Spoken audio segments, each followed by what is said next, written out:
Hello friends, good afternoon. कैसे हैं आप लोग? काफ़ी दिन के बाद आई हूँ आज वापस। एक्चुअली तबीयत भी ठीक नहीं थी थोड़ी, और बिजी भी थी। कुछ रह गया था अधूरा और रिचार्ज भी नहीं था। मैंने बताई था आप लोगों को, हो गया था रिचार्ज, लेकिन फिर भी ऑनलाइन आ नहीं पाई मैं। एपिसोड मेरा एक अधूरा रह गया था, उसके लिए तो आना ही था। और वहीं से शुरू करते हैं जहाँ पे छोड़ा था। तो अब बात हो रही थी मेरी एक सिस्टर की, जो रिलेशन में है। और अब तो खैर दुश्मनी लेके बैठी हूँ, क्योंकि बीमारी ऐसी है, सच बोलने वाली। क्या फ़र्क पड़ता है, एक दुश्मन है कि हज़ार है। बात यह है कि मुद्दा क्या था, किसके साथ खड़ी हूँ मैं। तो वो जो दीदी थी, वो मेरी सगी नानी की सगी बहन की सगी पोती हैं, और उनके पिताजी का नाम है श्री राम अवतार। ये उनकी बेटी जो है सोनी, उनका टॉपिक था। तो था उनके बारे में कुछ ऐसा काफ़ी साल पुराना, जो सिर्फ मुझे पता है और मेरी माँ को पता है, क्योंकि मैंने घर आने के बाद सबसे पहले अपनी माँ को ही बताया था जो मैंने देखा था। बाकी आज तक ये टॉपिक मैंने किसी के सामने खोला ही नहीं है चैप्टर, क्योंकि मुझे अच्छा नहीं लगता किसी की इज्जत का तमाशा बनाना, स्पेशली कोई लड़की हो। और कोई भी रहे, मैं कभी इधर की उधर बात नहीं करती लड़की को लेकर। और अगर कुछ बोलती भी हूँ तभी बोलती हूँ जब मुझे पता होता है कि हाँ, ये बात 110% सही है। 100% भी श्योर होती तब भी नहीं बोलते। तो वो जो मुझे इतना कुछ सुना रही थी, मेरे ऊपर डाउट कर रही थी, उसका रीज़न एक था, और वो रीज़न मेरे मामा ने ही दिया था सबको। तो हल्ला मचा के, जिससे मेरी इमेज एक ये बन गई कि मैं मैरिड आदमियों में या लड़कों में बहुत इंटरेस्टेड हूँ, अच्छे से बात करती हूँ, उनको फंसाती हूँ। कर रही थी या नहीं कर रही थी वो तो एक अलग की बात है। बात तो समझ की है कि जिसका जो पॉइंट ऑफ व्यू है वो उतना ही समझेगा, चाहे मैं कुछ भी करूँ। अपनी अपनी समझ की बात है। तो यही सोच के उन्होंने भी बोला, उन्हें लगा सिर्फ कि अगर मैं अलग रह रही तो मुझे नीड है किसी आदमी की, और इसलिए मैं और दुनिया के हर मर्द को लात मार के उनके हस्बैंड के पीछे पड़ूंगी। ये उनका सोचना होगा शायद। तो अभी ये सब कुछ उन्होंने खैर पर्सनली किया था, कॉल पे मुझे बोला। लेकिन मेरा जवाब जो है, क्या करूं, मजबूर हूँ। पर्सनली जाके भाड़ा किराया खर्च करके उनको घर जाके बोलने से अच्छा यही है कि उनको ऑनलाइन जवाब दूँ। और बाकी सारे रिश्तेदार जो भी कनेक्टेड हैं कहीं ना कहीं मुझसे इंस्टाग्राम के ज़रिए, उन तक भी ये चीज़ पहुंचनी चाहिए। क्योंकि कोई भी पर्सनली अगर हमें कुछ बोलता है और हम जवाब देते हैं तो वो बात वहीं पे ख़त्म हो जाती है। न 4 लोग सुनते हैं, और ना उनको पता लगता है कि हमारे साथ क्या हो रहा है क्या नहीं हो रहा है। तो ये जवाब यहाँ पे देना ज़्यादा बेटर है। क्या ही फ़र्क पड़ जाएगा, थोड़ी सी दुश्मनी और बढ़ जाएगी तो सही के लिए। तो जब वो ये सब कुछ बोल रही थी, उनका हस्बैंड भी ऑनलाइन था, और मैंने काफ़ी कुछ बोला भी था कि नहीं है तुम्हारा हस्बैंड इज़ लायक। मतलब वैसे नहीं बोला मैंने कि उनके हस्बैंड से कोई मुझे प्रॉब्लम है। मर्द की नहीं है इमेज मेरी नज़र में ऐसी कुछ कि हाँ कोई ऐसा हो सकता है जो मुझे इम्प्रेस कर ले, नहीं है कोई भी ऐसा। तो हुआ क्या था, काफ़ी साल पहले वही दीदी, जिनका नाम सोनी है, और एक नहीं, वो 1 2 3 4 सिस्टर्स हैं, 4 बहनें हैं और 2 भाई हैं। तो उनको मेरी शादी नहीं हुई थी उस टाइम। ये बात होगी करीब 2007-8 के समथिंग।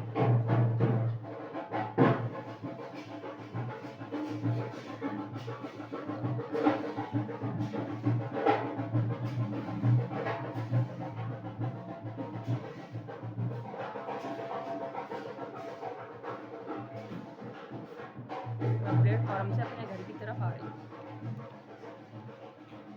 और ये जो है दीदी, ये प्लेटफॉर्म पे थी किसी लड़के के साथ।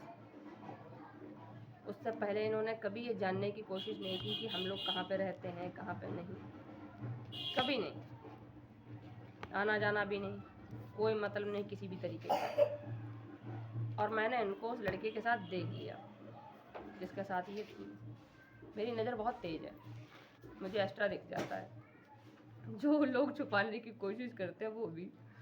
तो इनको ये चीज़ नहीं पता कि मैंने इनको उस लड़के के साथ देख लिया। ये बहुत रिलैक्स थी एकदम, प्लेटफॉर्म पे टहल रही थी। और जैसे ही इन्होंने देखा मुझे, इन्होंने तुरंत उस लड़के को आगे कर दिया और मेरे बारे प्लेटफॉर्म पे आ गई, क्योंकि ये फर्स्ट वाले पे थी, फर्स्ट प्लेटफॉर्म पे, और मैं सेकंड पे थी। इन्होंने उसको छोड़ के अकेला और ये मेरे साथ लग ली, मेरे घर तक गई। हाँ बुआ, ऐसी बात वैसी बात, मम्मी से इनकी सब स्टोरी चालू हो गई। अब इन्होंने दिमाग लगा के एक बार भी ये नहीं सोचा कि जिसके घर कभी आई नहीं, उनके घर ऐसे अचानक आ जाऊंगी, तो कोई भी इंसान वो समझ जाएगा कि कुछ ना कुछ रीजन है। विदाउट रीजन तो कोई कुछ नहीं करता आजकल। और ये आके जब घर से चली गई, तब मैंने मम्मी को बताया। मैंने कहा ये आई हैं, आप ये मत सोचना भतीजी के दिल में आपके लिए प्यार आ गया है। बोली फिर? मैंने कहा वो इसलिए आई थी क्योंकि ये किसी लड़के के साथ थी, और इनका साथ आने का मतलब ये है कि ये समझाना चाह रही हैं कि अकेली थी। अगर अकेली नहीं होती तो फिर अकेली आती कैसे यहाँ तक मेरे साथ, लेकिन ये उस लड़के के साथ थी। और बताने का रीज़न ये नहीं है कि मेरे दिल में कोई उनके लिए गलत भावना है। बात ये है कि जो इनका हस्बैंड है वो इनका टॉर्चर सह रहा होगा काफ़ी सालों से, तो थोड़ा एक जो होता है ना इक्का, वो उसके हाथ में भी तो आना चाहिए। वो एक ऐसी औरत को झेल रहा है जो इतनी खराब मानसिकता की है, एजुकेटेड होके भी जो जाहिल औरतों की तरह शक और ये सारा कुछ कर रही है। लाइफ पार्टनर का मतलब ये नहीं होता कि आप उसको दबाओ, मतलब ये होता है कि जहाँ पे भी वो कम पड़े वहाँ पे आप जाके उसके साथ खड़े हो जाओ, उसको लाइफ पार्टनर बोलते हैं, चाहे किसी भी मैटर में। तो अभी ये मैंने उनको थमा दिया है। बाई चांस अगर ये वीडियो उन तक पहुँच गई तो मेरा मकसद जो है वो पूरा हो जाएगा। जो आदमी अभी तक सुनता आया होगा उसको सुनाने का एक मौका मिल जाएगा। और मैं इतनी डेंजर हूँ कि मैं ये चीज़ सामने मुँह पे भी बोल सकती हूँ, उसके लिए मैं डरती हूँ। वो अलग की चीज़ है कि इंसान सच सुनने की हिम्मत नहीं कर पाता, जो कोई भी, तो मेरे सामने से दफ़ा हो जाता है। एक बार मैं उनके घर पे भी गई थी, मामा जी के घर, और मुद्दा ये था कि मुझे ये पता लगा था कि उनका जो बेटा है, मतलब जो भैया हैं, उनको लेके मामा मामी को मुझ पर शक था कि मैं उनमें इंटरेस्टेड हूँ, अपने भाई में ही, मेरे भाई में। भाई बोल रही है किसी को नहीं दिखा, इतनी केयर कर रही वो किसी को नहीं दिखा। अफेयर कौन से एंगल से हो सकता है ये चीज़ मुझे समझ नहीं आई, आज तक नहीं आती। क्या किसी की केयर करना गलत बात है? मेरी तो कभी किसी ने नहीं की, मुझे चाहिए थी अपने माँ बाप से, अपने भाई बहनों से, अपने ननिहाल में सबसे, किसी से नहीं मिली। और मिली नहीं इसीलिए शायद मुझे ज़्यादा कदर करना आता है, इसीलिए वो सब समझती हूँ जो आमतौर पर लोग नहीं समझते। तो उनकी भाई की बताती हूँ, उनका नाम संदीप है। अब तो काफ़ी टाइम से मैंने देखा नहीं। एक टाइम में जब वो एक होता है, एक एज होती है जब चेहरे पे निखार रहता है नेचुरल, तो वो भैया भी बहुत सुंदर थे। अब शायद हो सकता है उनके दिमाग में यही चीज़ रही हो कि वो सुंदर है तो कोई भी लड़की फ़िदा हो जाएगी। लड़कियां फ़िदा हो सकती हैं, बहन थोड़ी फ़िदा हो जाएगी। बहन को तो अपना वो भाई ही दिखेगा। और मुझे बड़ा शौक़ था क्योंकि मेरा कोई भाई था नहीं, तो मुझे ये चीज़ बहुत कमी लगती थी कि मेरा भी कोई भाई होता। और दो लड़के रिश्तेदारी में ऐसे हैं जिनसे मैं बहुत अटैच थी, अब नहीं हूँ। जिनमें एक तो ये संदीप भैया ही थे, और एक और है, वो नानी की भतीजी के बेटे हैं जिनका नाम देवेश भाई है, देवेश है वो। तो संदीप भैया के मैं घर गई, उनकी मम्मी पापा को मैंने बोला कि मुझे ये चीज़ सुनने में आई है कि आपने किसी से ऐसा कहा है कि मेरे और संदीप भैया के बारे में कुछ ऐसा है। मैंने कहा आप लोगों ने ये चीज़ सोची है तो कौन से बेस पे सोची है, क्योंकि वो भाई है मेरा। और कोई भी बहन अपने भाई के बारे में ऐसा कैसे सोच सकती है। मानती हूँ कि मैं सगी नहीं हूँ, लेकिन सारा कुछ मानने का ही होता है। आप भी मम्मी के मौसेरे भाई हो, तो क्या मैं मान लूँ कि आपका और मम्मी का कभी अफेयर रहा होगा? ये हो सकता है। ये तो आजकल का क्रेज़ है कि किसी के साथ कुछ भी कर लो। मुझे नहीं पसंद है। बोले नहीं, हमने तो ऐसा कभी नहीं सोचा, कभी ऐसा नहीं कहा। कहा तो होगा ही, किसी ना किसी से तो कहा है, तब तो बात मेरे कानों तक आई है। ये कहा नहीं होता तो कोई क्यों कहता। और जिनकी बात ये हो रही है, संदीप भैया, वो भी एक बार मेरे घर आए थे और उन्होंने मुझसे पूछा था डायरेक्ट, और तब मैं उस चीज़ को नहीं समझी थी। कुछ टाइम के बाद मुझे समझ आ गई थी। उन्होंने मुझसे पूछा था कि एक लड़की है जो बहुत प्यार से बात करती है मुझसे, बहुत केयर करती है और बोलती भैया है, तो क्या वो मुझसे प्यार करती है? तो मैंने उनको बोला था, मुझे ये नहीं पता था कि ये मेरे बारे में ही बात कर रहे हैं। मैंने उनको बोला था कि अगर वो लड़की भाई बोल रही है और आप ये चीज़ सोच रहे हो, तो मैंने कहा उसके सामने कभी जाके ये चीज़ बोल मत देना, आप उसकी नज़र में गिर जाओगे। और काफ़ी टाइम के बाद मुझे ये चीज़ समझ आई कि वो चीज़ मेरे बारे में ही थी। दुख होता है मुझे कि आप किसी को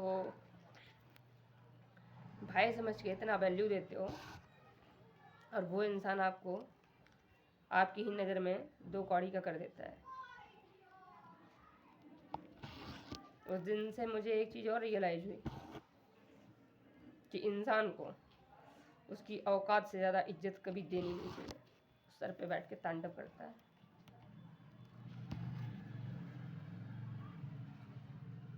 अफसोस होता है मुझे। फिर मैंने सबसे रिश्ता रखना, बोलना चलना सब कुछ छोड़ दिया। उससे पहले मैं बहुत अच्छे से बात करती थी हर किसी से कि ये फला रिश्तेदार है, ढिका रिश्तेदार है।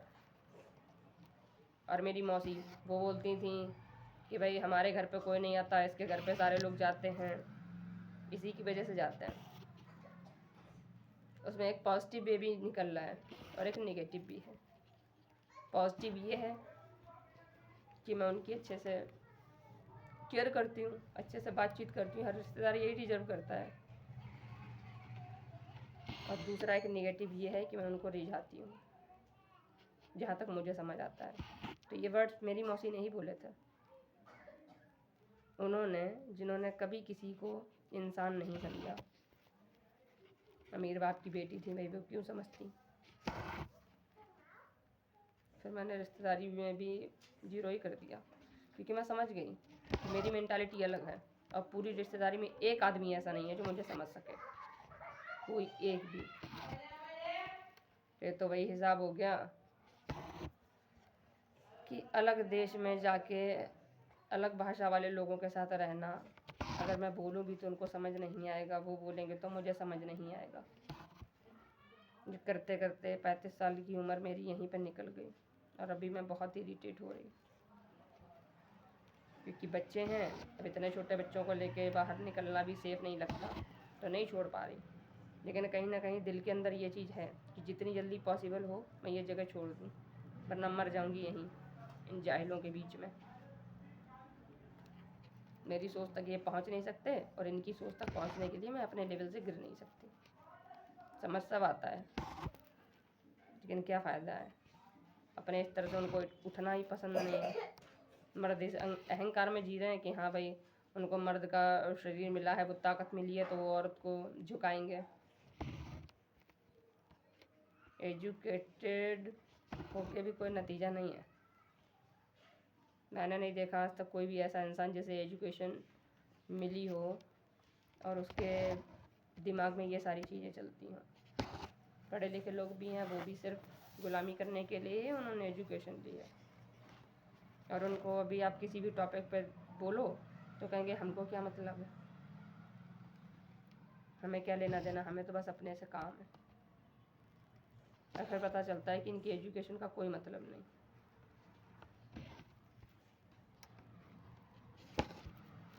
तो ये आज क्लियर करना ज़रूरी था। काफ़ी सालों से ये दबा हुआ था अंदर, दीदी का टॉपिक, वो आज हिसाब बराबर हो गया। अब जिस जिस तक ये वीडियो पहुंचेगी, जो भी देखेगा उसे ये समझ आ जाएगा कि मुझे एक इंसान ने नहीं, हर इंसान ने इरिटेट कर रखा है, इसलिए मैं किसी के मुंह पर नहीं थूक रही, क्योंकि चुप रहने से लोग समझते नहीं हैं, कोई नहीं समझता। हर इंसान इस बात का भूखा है कि अगर आपकी बात उसको ख़राब लग रही है तो 4 लोगों के बीच में आपको जलील करे, तभी आप समझोगे।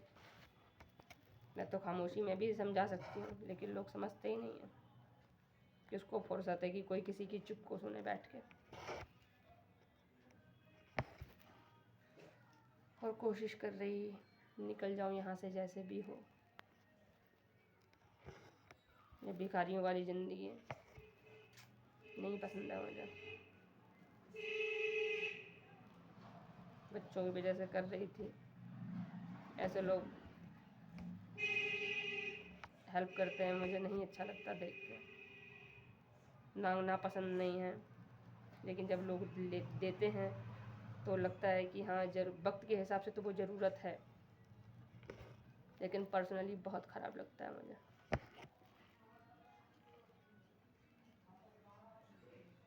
तो स्वाभिमानी की लड़ाई में अगर बच्चे भी छूट रहे हैं तो आई थिंक मुझे छोड़ ही देने चाहिए, क्योंकि यही बेहतर है। कोशिश मैंने अपनी तरफ से जितनी भी हो सकती थी बच्चों को साथ लेके चलने की कर ली, और नतीजे भी देख लिए, और अब आगे हिम्मत नहीं है ये सब कुछ करते रहने की। कंडीशन भी ख़राब हो रही है मेरी, तो उस हिसाब से बच्चों को साथ रखना रिस्की हो सकता है। और आप लोग क्या सोचते हैं वो भी बताइएगा मुझे, कि अगर मैंने बच्चों को छोड़ने का सोचा है तो सही है और मुझे करना चाहिए कि नहीं। हालांकि मैं कहीं और नहीं छोड़ रही, पहले सोच रही थी कि अडॉप्ट कर ले, लेकिन जो विधि का विधान है वो मुझे समझ आ रहा है, और उसके हिसाब से बच्चे कहीं नहीं जाएंगे। जो हस्बैंड ने बो रखा है वो बच्चों को ही काटना है, तो बच्चे हस्बैंड के पास ही छोड़ने हैं, कुछ भी करके। अगर जीते जी उसने कहा कि वो नहीं रख सकता, मुझे मरना पड़ा तो मैं उसके लिए भी एग्री हूँ, पीछे नहीं हटूँगी। जिंदा रह के इन सब की तबाही देखने से तो अच्छा यही है कि मैं सुसाइड करके फुर्सत पा लूँ। ये बेवकूफ़ इंसान मेरी आंखों के सामने खुद को जला रहा है, सब कुछ कर रहा है। बच्चों पर मेरा हक था, क्योंकि उन्हें मैंने 9 महीने तक पेट में रखा है, इसलिए उनको बचाने की कोशिश कर रही थी, लेकिन नहीं बचेगा कुछ भी, चाहे मैं कितना भी कोशिश कर लूँ। और लड़ती आई हूँ वक्त से और हालात से, लेकिन कुछ नहीं होना। कर लिया, वेरी गुड। ठीक है, कल आऊँगी एक नए अध्याय को लेकर।